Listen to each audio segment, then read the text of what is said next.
Hello guys, in last lecture I give you an assignment. आज हम पहले वो असाइनमेंट के कुछ क्वेश्चंस रिसाइट करेंगे, थोड़ा सा उनको समझ लेंगे and then will go further into the rotational motion. So yesterday जो असाइनमेंट दी थी उसमें जो पहला क्वेश्चन था वो पहला क्वेश्चन हम ऑलरेडी लास्ट लेक्चर में कर चुके हैं। So I will not go for that first question. जो सेकंड क्वेश्चन है उसके लिए जाते हैं। The second question is moment of inertia of a uniform circular disc about the diameter is R. यानी एक यूनिफॉर्म सर्कुलर डिस्क दी है जिसका moment of inertia about diameter दिया हुआ है आई। ठीक है, it's moment of inertia about axis perpendicular to its plane and passing through a point on its rim will be. Question क्या पूछा है? its moment of inertia about an axis passing through its rim and perpendicular to its plane, ये पूछा है। ठीक है, यानी basically कौन से एक्सिस के बारे में पूछा है? ये वाले एक्सिस के बारे में पूछा है, राइट? इस वाले एक्सिस के बारे में पूछा है। सो विल फाइंड आउट इस वाले एक्सिस के बारे में मोमेंट ऑफ इनर्शिया क्या होता है अगर ये वाला आई होता है। तो सिंपल सी बात है, अगर ये वाला आई है तो ये वाला भी आई होगा। Getting the point?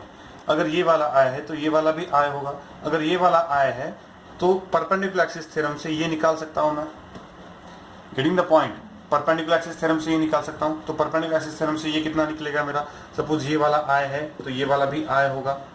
तो परपेंडिकुलर एक्सिस थ्योरम से अगर ये वाला मैं अगर आई डैश कह देता हूं, अगर ये आई डैश कहते हैं तो मैं यहाँ पे परपेंडिकुलर एक्सिस थ्योरम के हिसाब से लिख सकता हूँ I dash is equal to I plus I perpendicular axis theorem which is nothing but 2i।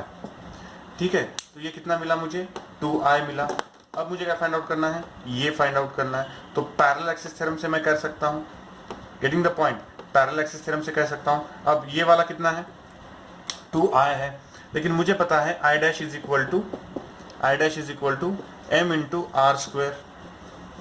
I dash is equal to M into R square. तो यहाँ पे डायरेक्टली लिख सकता हूँ मैं 2i is equal to M into R square. ठीक है, 2i is equal to M into R square. अब यहाँ पे ये वाले एक्सिस का मुझे मोमेंट ऑफ इनर्शिया पता है, कितना है? 2i। तो इसका निकालना है, तो इसका कैसे निकाल सकता हूँ मैं? ठीक है, तो ये वाला जो मोमेंट ऑफ इनर्शिया है इसको मैंने आई डैश कहा, तो ये वाला जो मोमेंट ऑफ इनर्शिया है इसको मैं कहूंगा आई डबल डैश, सपोज जो हमें निकालना है। So I double dash is equal to parallel axis theorem से 2i। ठीक है ना, या फिर मैं पहले लिख लेता हूं I dash plus m into R square. सही है, m into R square. I dash means moment of inertia about an axis passing through the centre of mass and parallel to the axis of interest. ये वाला हमारा axis of interest है, इसको parallel axis जो centre of mass से जा रहा है उसका कितना होगा? I dash, sorry I double dash. So I dash plus M R square, ये पैरेलल एक्सिस थ्योरम से होगा। So equal to I dash की वैल्यू मुझे पता है, आई डैश की वैल्यू कितनी है? सॉरी एम आर स्क्वायर की वैल्यू पता है, एम आर स्क्वायर की वैल्यू कितनी है? 2i। और आई डैश की वैल्यू कितनी है? 2i। So 2i plus 2i is equal to I double dash is equal to क्या मिलेगा मुझे? 4i। I double dash is equal to 4i. This is going to be the final answer, 4i. ठीक है, चलो अब उसके next question हमने किया था वो 4 रॉड वाला किया था। उसके बाद लास्ट वाला करते हैं, रिंग्स वाला करते हैं। ठीक है ना, 3 रिंग्स वाला। क्वेश्चन क्या दिया हुआ है? क्वेश्चन ये है कि ये 3 रिंग्स दी हुई है जो एक दूसरे को टच करती हैं, सॉरी फॉर द ड्राइंग, एक दूसरे को टच करती हैं। तो एक एक्सिस है, ये एक एक्सिस है, ठीक है, जिसको नाम दिया है y डैश।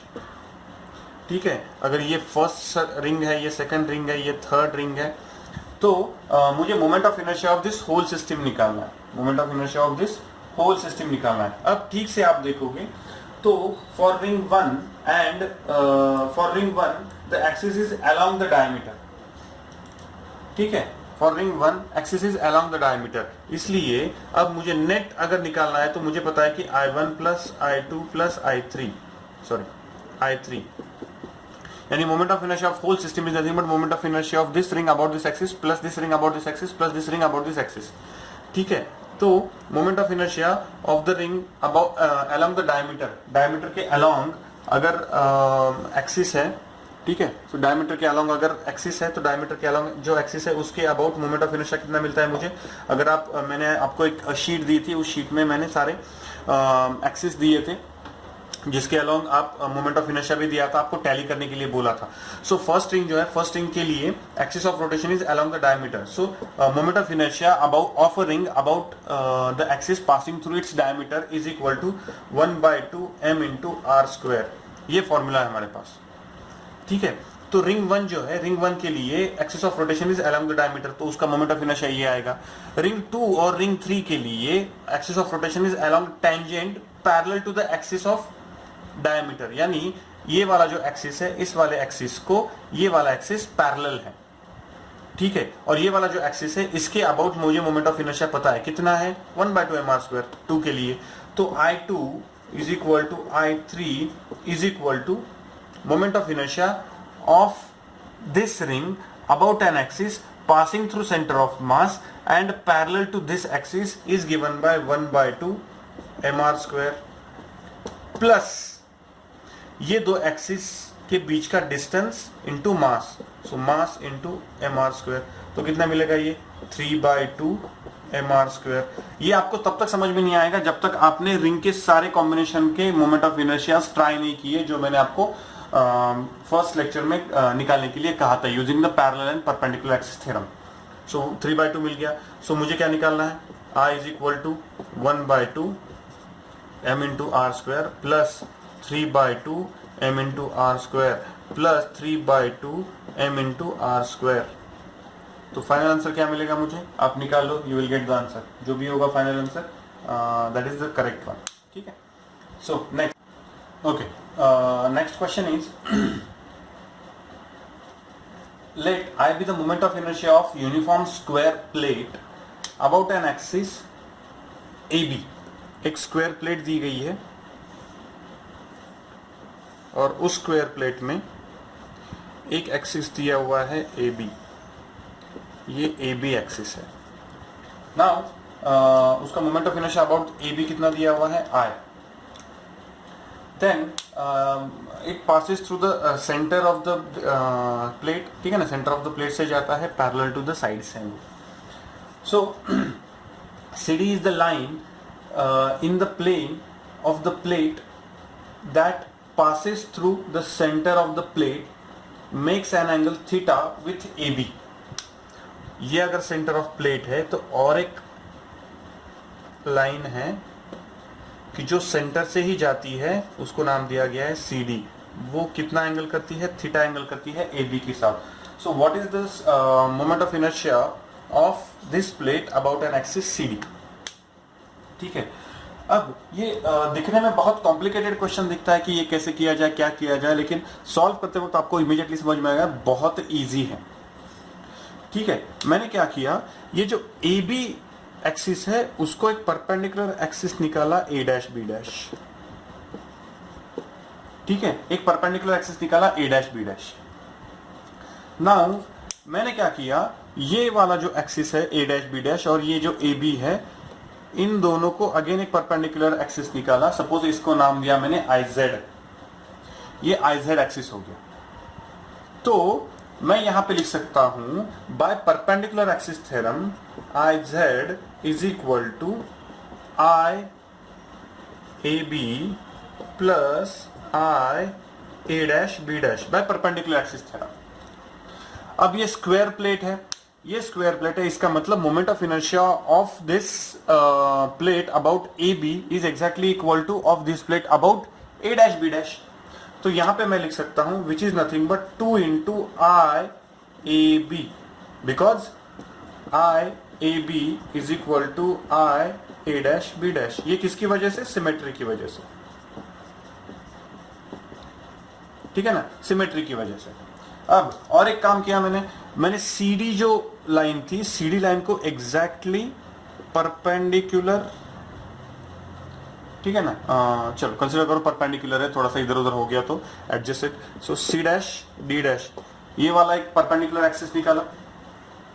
अब moment of inertia of this plate again about Z axis is equal to I CD plus I C' D', सही है, I CD plus I C' D', यानी IZ is equal to I CD plus I C' D'। क्योंकि perpendicular axis theorem में क्या important है, एक horizontal एक vertical axis होना कंपलसरी है? नहीं, परपेंडिकुलर एक्सिस थ्योरम कहता है कि कोई भी दो perpendicular axis which are in the plane of that object and are passing through the point from where our axis of interest is passing, बस इतना इंपॉर्टेंट है। यानी ये दो एक्सिस हो, AB and A' B' axis हो, या फिर CD and C' D' axis हो, it is going to be same, ठीक है। तो यहां पे भी अगेन सिमेट्री की वजह से मैं लिख सकता हूं it is nothing but 2ICD।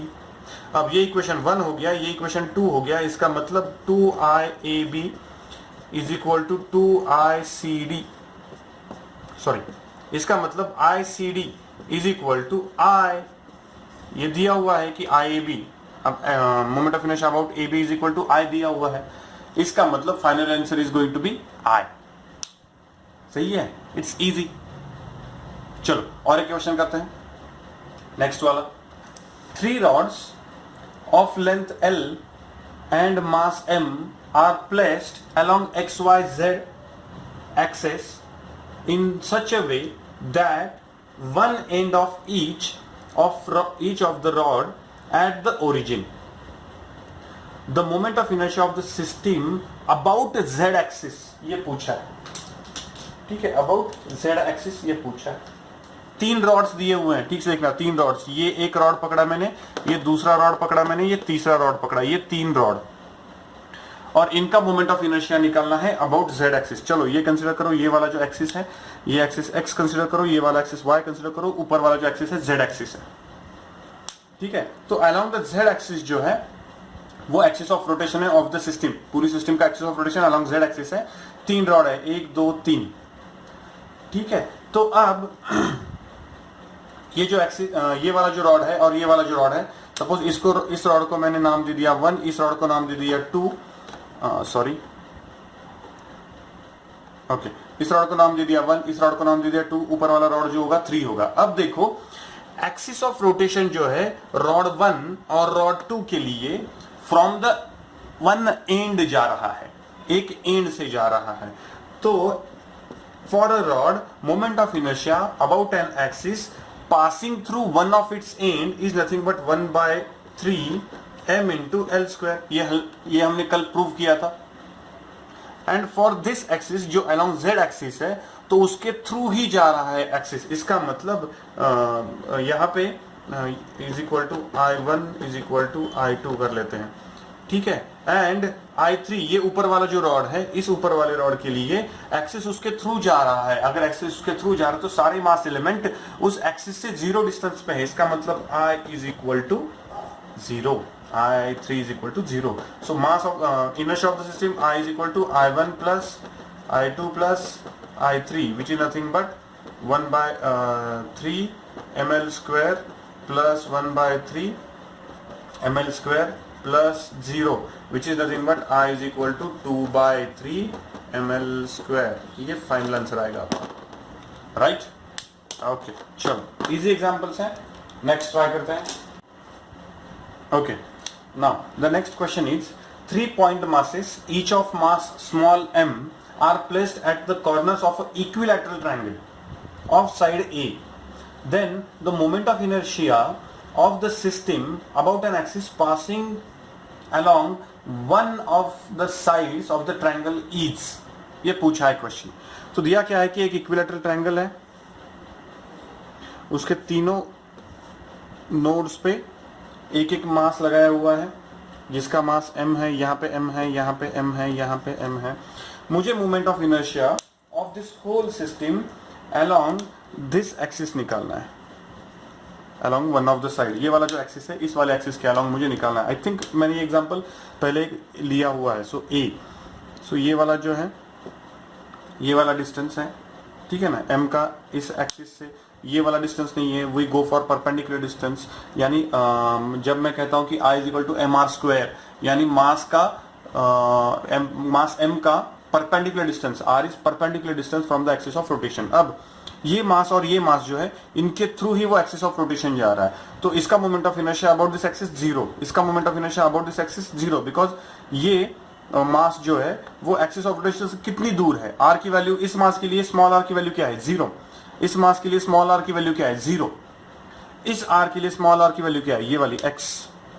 यानी सिर्फ ये वाला जो मास होगा वही सिर्फ मोमेंट ऑफ इनर्शिया देगा, non zero moment of inertia देगा। ये दोनों जीरो मोमेंट ऑफ इनर्शिया देंगे। So I is equal to small m into, इसको नाम दे दिया x, x दे दिया, सो mx स्क्वायर। तो m इंटू यहाँ पे x की वैल्यू जो है वो आप फाइंड आउट कर सकते हो। ये a है, ये a/2 है, तो x की वैल्यू फाइंड आउट की जा सकती है। x की वैल्यू मिलेगी आपको a√3/4 होल स्क्वायर। ये वाली वैल्यू मिलेगी आपको which is nothing but we can sorry a/4 नहीं, a/2 मिलेगा, 12 के a/4 होगा। सो m a 3ma divided by 4, ये आपको मोमेंट ऑफ इनर्शिया मिलेगा ऑफ द होल सिस्टम। ये दोनों तो पार्टिसिपेट ही नहीं करेंगे, ठीक है। So this is going to be the answer.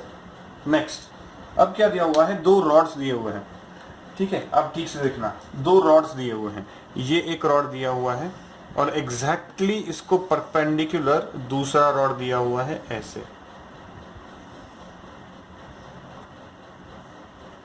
ठीक है। दो रॉड्स दिए हुए हैं। अब ये जो दो रॉड्स हैं, इन दो रॉड्स का आइडेंटिकल रॉड्स हैं, इन दो रॉड्स का बेसिकली मोमेंट ऑफ इनर्शिया निकालना है मुझे इस पूरी सिस्टम का along the bisector. Along the bisector यानी बेसिकली ये दिया हुआ है एक्सिस ऑफ रोटेशन, तो इसके अलोंग मुझे मोमेंट ऑफ इनर्शिया निकालना है।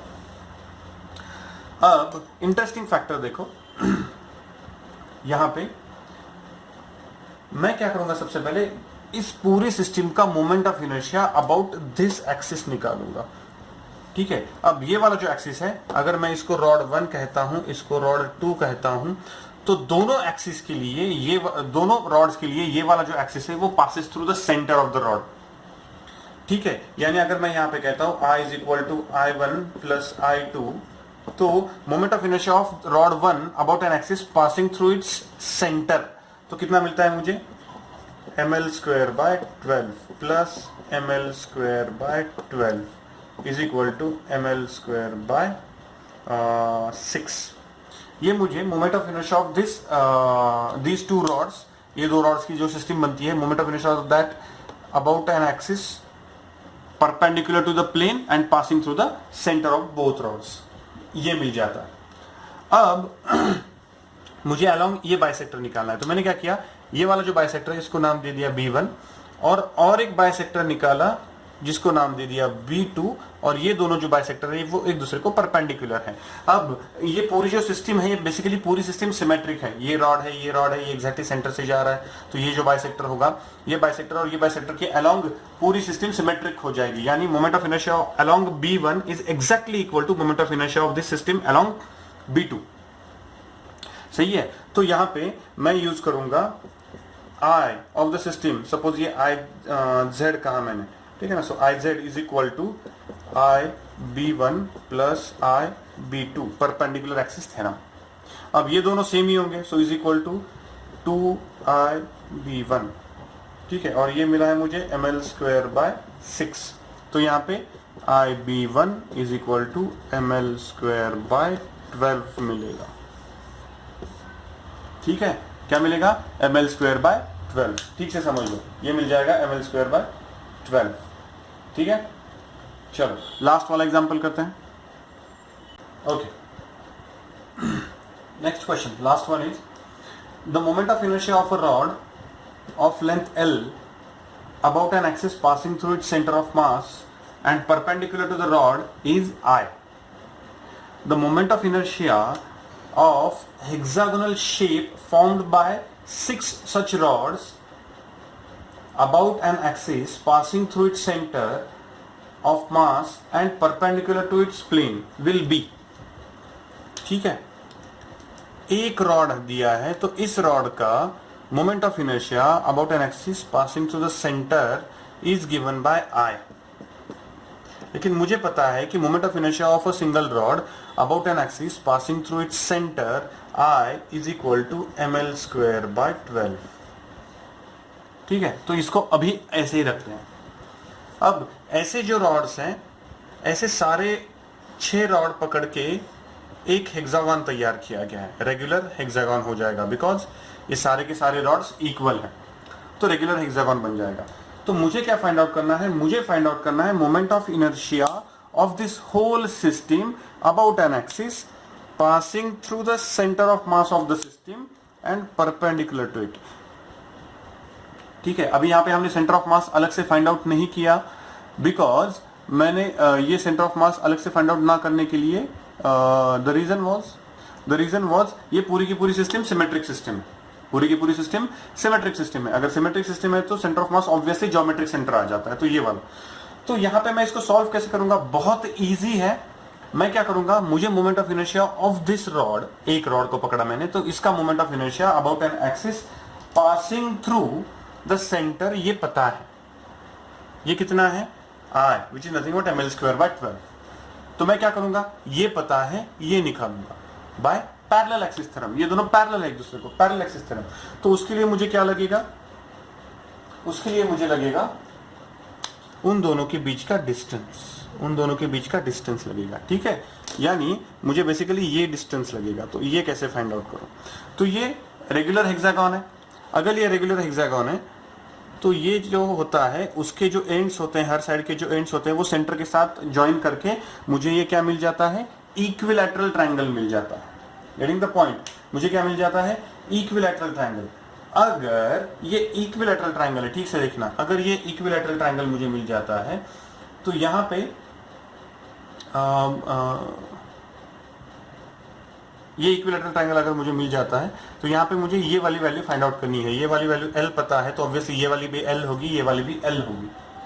Getting the point? सो मुझे ये वाली वैल्यू फाइंड आउट करना है। तो ये वाली वैल्यू मैं फाइंड आउट कर सकता हूँ, यस, डायरेक्टली ट्रिग्नोमेट्री से मैं find out, sorry directly Pythagoras से मैं ये फाइंड आउट कर सकता हूँ। अगर ये पाइथागोरस से मैं फाइंड आउट करने के बाद मुझे डायरेक्टली वैल्यू क्या मिल जाएगी? I just directly go on to the value x is equal to, मुझे मिल जाता है x is equal to √3/2 L square, sorry √3/2 L मिल जाता है मुझे।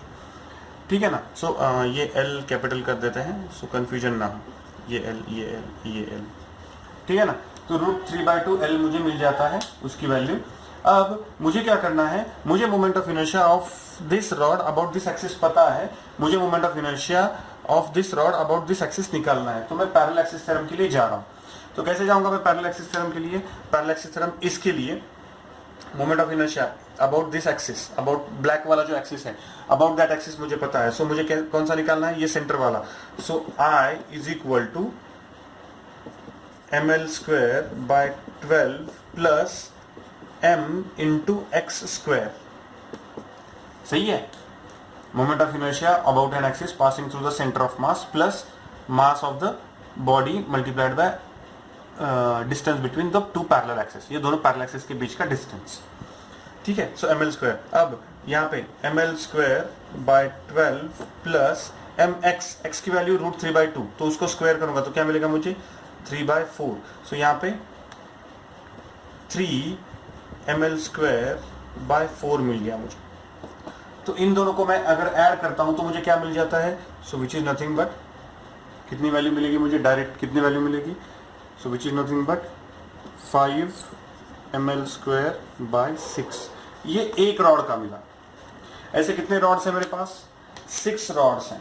ठीक से देखो, एक रॉड का मिला मुझे। ऐसे कितने रॉड्स हैं? 6 रॉड्स के। और 6 रॉड के लिए सब कुछ सेम ही होगा। ठीक है? तो मैं क्या बोलूंगा directly? I is equal to, sorry I equivalent बोल देता हूं। I equivalent is equal to 6 into I। ठीक है ना? 6 into I which is nothing but 6 cut जाएगा, क्या रहेगा? 5 ml square. Getting the point? 5 ml square मिल गया मुझे। अब 5 ml² मिल गया, लेकिन मुझे इस फॉर्मेट में नहीं चाहिए, मुझे आई के फॉर्मेट में चाहिए। ये मुझे बेसिक दिया हुआ है, ये भी मैंने लिया हुआ है, बेसिकली मुझे ये दिया हुआ है। तो मैं इस इक्वेशन को अगर मैं देखूं ठीक से, तो ml² is nothing but 12i, तो ml² is nothing but 12i। तो यहाँ पे क्या लिखूंगा मैं, 5 × 12 × i, तो क्या मिलेगा मुझे, 60i। यानी एक रॉड का moment of inertia about an axis passing through its centre, अगर आई पकड़ा मैंने, तो इस पूरी हेक्सागोनल सिस्टम का मुझे मोमेंट ऑफ इनर्शिया कितना मिलेगा, 60i। So this is the final answer.